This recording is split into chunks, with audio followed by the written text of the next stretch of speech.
Welcome to Our Highest Work, a podcast where we are gathering and sharing the best ideas for spiritually based business success. My name is George Cow, and in today's episode, I share with you the most important lessons I've learned in 48 now episodes of podcasting. I actually did a couple episodes before that I didn't publish, but and that's really the first lesson, is that when you first start podcasting, you don't have to publish the first episodes that you do. You might want to just do 2 episodes that are a test, and then start in earnest. So, but as always, I want to start with a quote, inspirational quote for this episode, and the quote this time is from Leo Buscaglia, who wrote some books about love.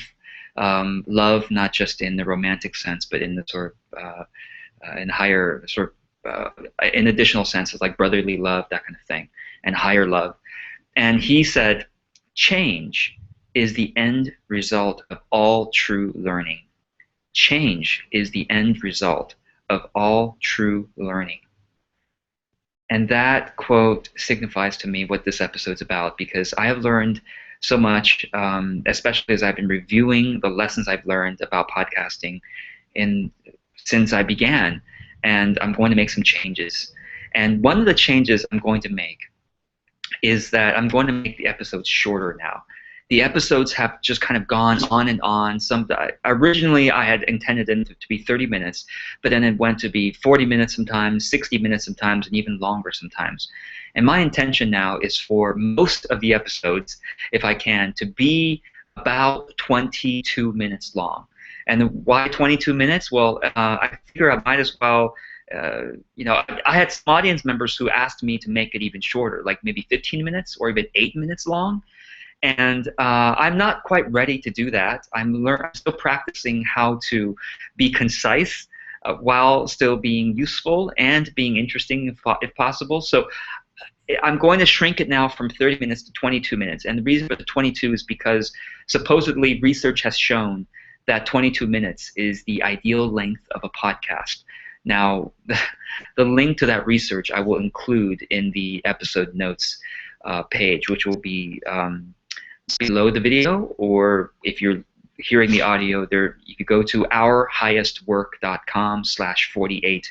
The episode notes will be, the links to the notes will be there. Okay, so first, what I'm going to do is to show you the lessons I've learned about podcasting, and whether you are interested in starting a podcast. Well, the fact that you're listening to this means that you consume podcasts, and if you consume a podcast, you might consider starting one. If you enjoy this format and you think that there are others in the world who could benefit from your information, podcasting I have found to be one of the easiest ways to build an audience. I, of course, have wished that the audience from this podcast had grown faster. Right now, just to show you some simple download numbers,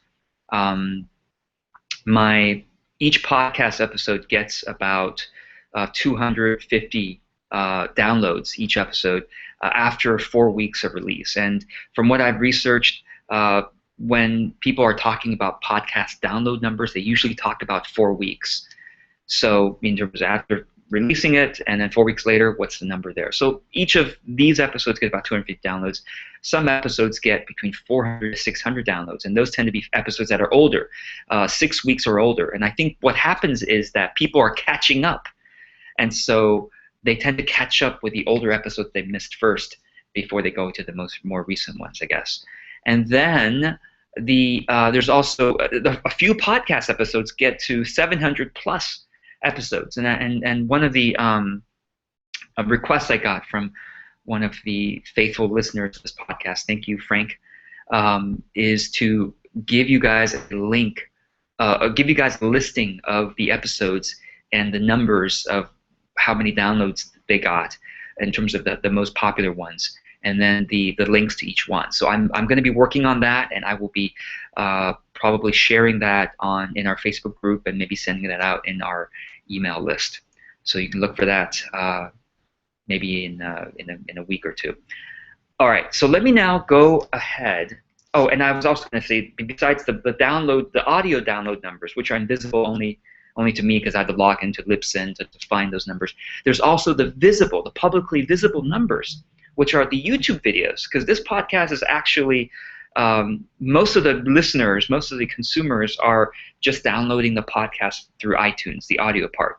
But then a few people, I would say about 10 to 20%, also watch the videos as well, or maybe there's a separate crowd. So the videos, each podcast episode gets about 30 to 40 views per episode after about 4 weeks of release. And then videos, maybe people take longer to catch up because I see that the next threshold is about 3 months. And then the episodes that are 3 months and older, they get between 100 and 200 downloads. So I don't know what the reason is there, but we'll see if those numbers continue to be the case. But right now, I want to show you, you probably aren't surprised by now, but I'm going to show you a mind map about how to do podcasting. And this mind map will be useful to you, I hope, for whenever you're thinking about starting a podcast, or if you know anyone who wants to start a podcast, you might want to refer them to this mind map for some resources and some tips. As always, I want to just real quick, how do you navigate a mind map is by clicking your mouse anywhere and just dragging your mouse. Clicking and dragging the mouse button will help you move around, and if you want to make things bigger, you just click the plus button up here to make the mind map bigger. So I'm just going to enlarge it all the way.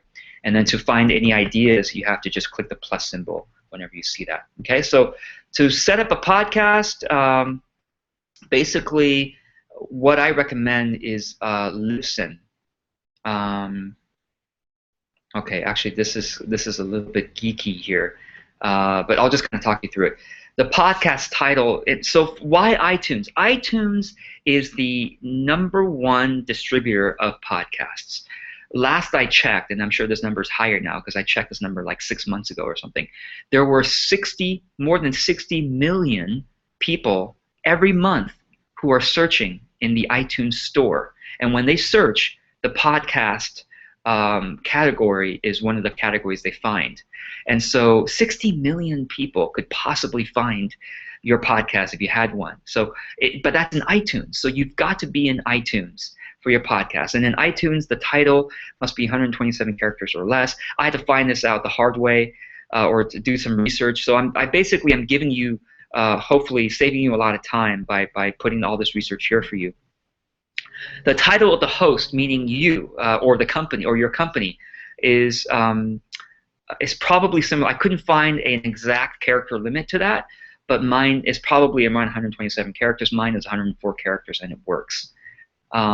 Mine says something like George Cow. Oh, my podcast title, as you can see, if I search Our Highest Work, iTunes, okay, my podcast title is Our Highest Work, Spiritual Business Growth. Let me see actually the full title. Yes, okay, so this is the full, that's, oh, you know what?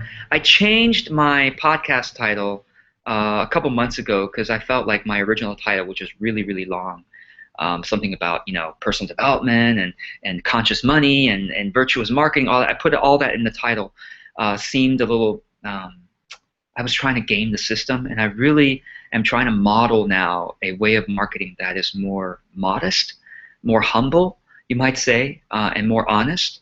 And I'm still growing into that. I've been trying to model that for years now, but I'm getting better and more deeper and deeper into that model. And I really, it's ironic to hear a marketer say that he wants to be honest, number one, but also modest, right? And valuing the virtue of humility. Well, I was just thinking today about how, and kind of let me stop the screen share just for a moment here. I was thinking today about how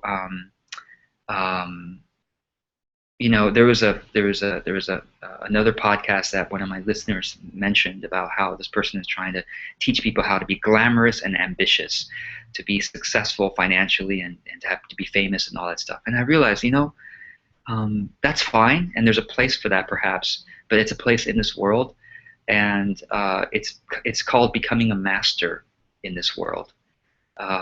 mastering the material world, you might say, money, power, fame, looks, beauty, glamour. That's mastering the material world. And yes, like I said, there's a place for that. I think some people, maybe as part of their spiritual growth journey, they need to master the material world first. Where I'm at, or what I believe is as an even higher way, is to master our presence in the spiritual world. And the interesting thing about the spiritual world is it's upside down. There was a book I read decades ago that really touched me. It was called The Upside Down Kingdom. It was about how back then I was reading a lot of Christian books. It was about how Jesus brought a message. Blessed are the meek. What the heck is that about? Blessed are the poor. Blessed are those who mourn, for they will be comforted. All that stuff it's an upside. The spiritual world is upside down, oftentimes, from the material world, the visible world. The last shall be first. Those who seem like they are nobodies in this world, but they have developed their spiritual life. They have developed their virtues of love, humility, kindness, wisdom, justice, things like that, compassion. They will be great in the spiritual world. When we pass from this life and the material is gone from, we will find out who truly is great, who truly has the power there. And so, anyway, I know it kind of a bit of a tangent, but I thought that since this is a podcast about spiritual business growth, I thought I'd bring some of that in. So, as I was saying, the title of my podcast is now shorter than it used to be, and this is the host title right here. That's the host title. And then this the description of the podcast. Now, the description of the podcast can actually be a lot longer. Mine used to be a lot longer, but then I also felt it was kind of gaming the system. It didn't look authentic in this kind of iTunes preview page, so I decided to make it a lot shorter. I know I'm not as keyword optimized as a result, but the let's see here. I don't even see where I put the description. I think the description can be 4,000 characters. So, you know what? For more details, you can read this lengthy page. So I've given you a link in the mind map for more sort of things like that. Okay, a really important part: the cover art. The cover art, which is this thing right here. The cover art must be 500 kilobytes or half a megabyte or less. Otherwise, iTunes won't take it. This was tricky. I didn't know this, and I had to do some research and find out how come my cover art isn't showing. Okay, so the way I made my cover art 500K or less is by going to drpic.com. That's a website that I use to resize my images, and I basically picked the JPEG version with a quality of 75%, and that made my cover art less than 500K. Okay, so if you want to submit your podcast to iTunes, here's a direct link to do that. So I've basically given you hopefully some links that will save you some hours of research. Okay, setting up. Okay, so for example, the social media pages.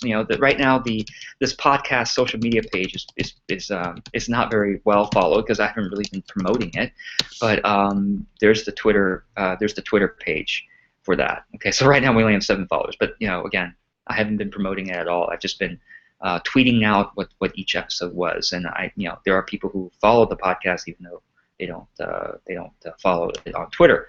In terms of Facebook, I prefer an open group instead of and I'm going to put the link right in here. Okay, so in terms of Facebook, I prefer having an open group instead of a fan page, and for why that is, I refer you to one of the previous episodes, which is how to use Facebook right there. I forgot what episode that was. I think it was 76543. I think episode 43 was how to use Facebook.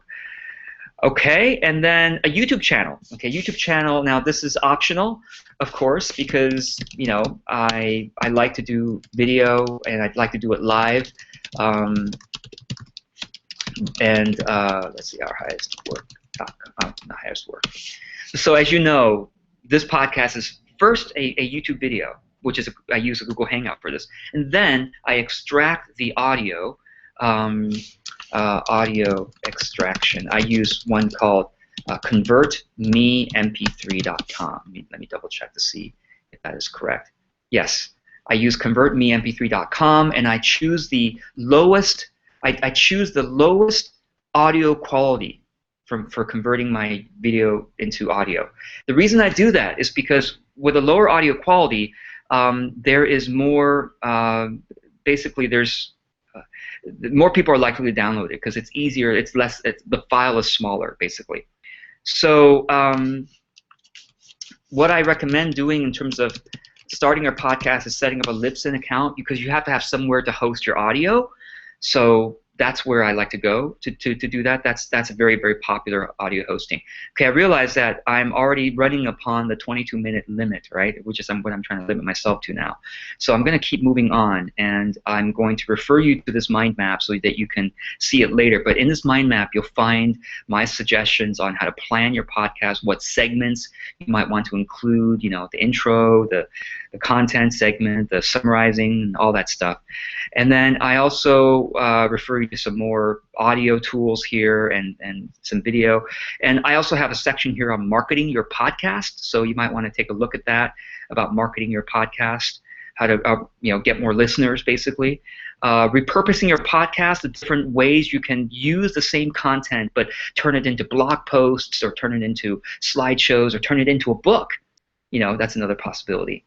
And then ways to improve your podcast. Now, this is based on some of the audience feedback that I got from you all, from those of you who were able to contribute to the feedback thread in our Facebook group about this podcast. And you know what I'm going to do is I'm now going to turn off the screen share and share with you what the themes are from what you all shared with me about how I could improve this podcast. So the first theme that I kept hearing from you all was to keep this podcast shorter. I've already mentioned that. And to be more practical and actionable. So let me know if you think this episode is practical and actionable. I hope you thought so. The other suggestion I got was to get into the content right away.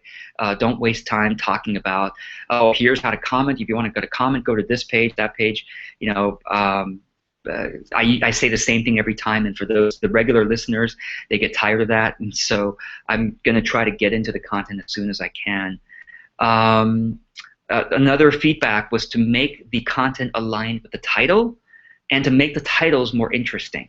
So that's one of my areas of development, you might say, because I so value honesty and modesty that it's challenging for me to write titles that are interesting, because usually the most interesting titles are also the most flashy, the ones that promise promise you the world. You know, the one thing you need to do this. Well, when I see titles like that, I'm like, how do you know me? How do you know it's the one thing I need to do this? And have you searched the entire world? Are you omniscient? Are you God? How do you know it's the one thing?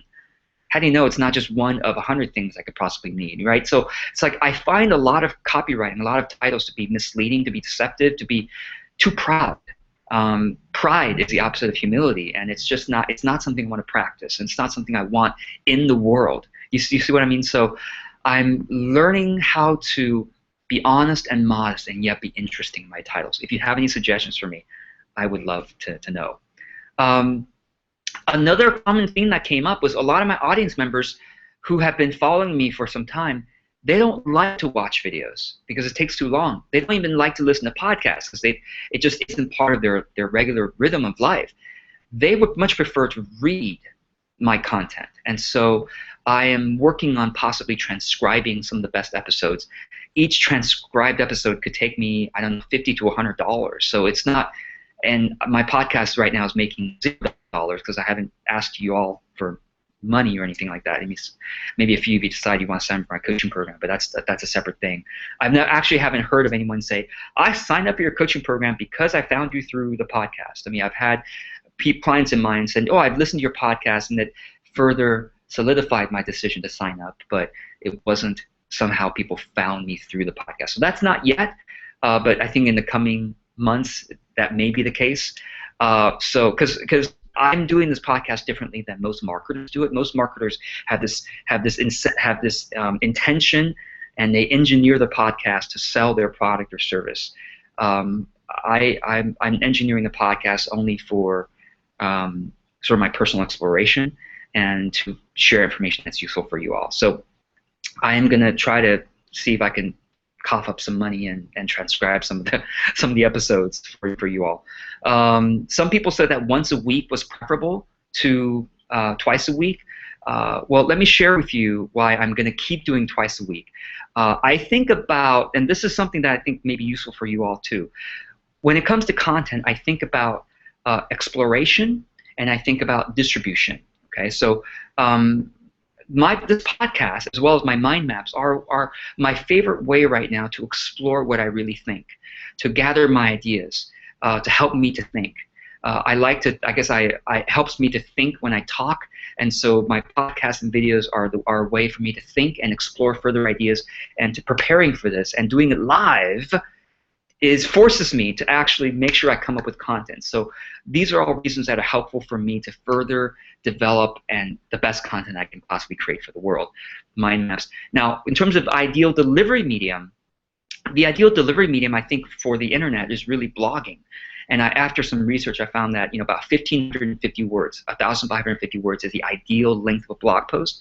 So I'm going to be trying to turn some of this stuff into blog posts. Image quotes, the stuff that goes viral, is another. Image quotes are things like this, right? Oh, I'm sorry, you're not seeing my screen, but you've all seen it before. You've seen quotes that are images shared on Facebook, whatnot. Slideshow, a book. Eventually, I can turn some of this content into a book. But anyway, so think about mediums for you that you really enjoy sharing information. You enjoy exploring information, and then you got to look at also what mediums are very popular online that people like to consume information, right? So the podcast really for me is still, I'm going to keep doing it because I realize it's very useful for me to further and deepen my information, so that it could be truly attractive and useful and everything. And then the delivery will be a separate project. Okay, another popular audience feedback was just to keep going. I want to thank someone who wrote me thoughtfully and said, you can't measure, and Charmaine actually said this, you can't measure growth just by numbers.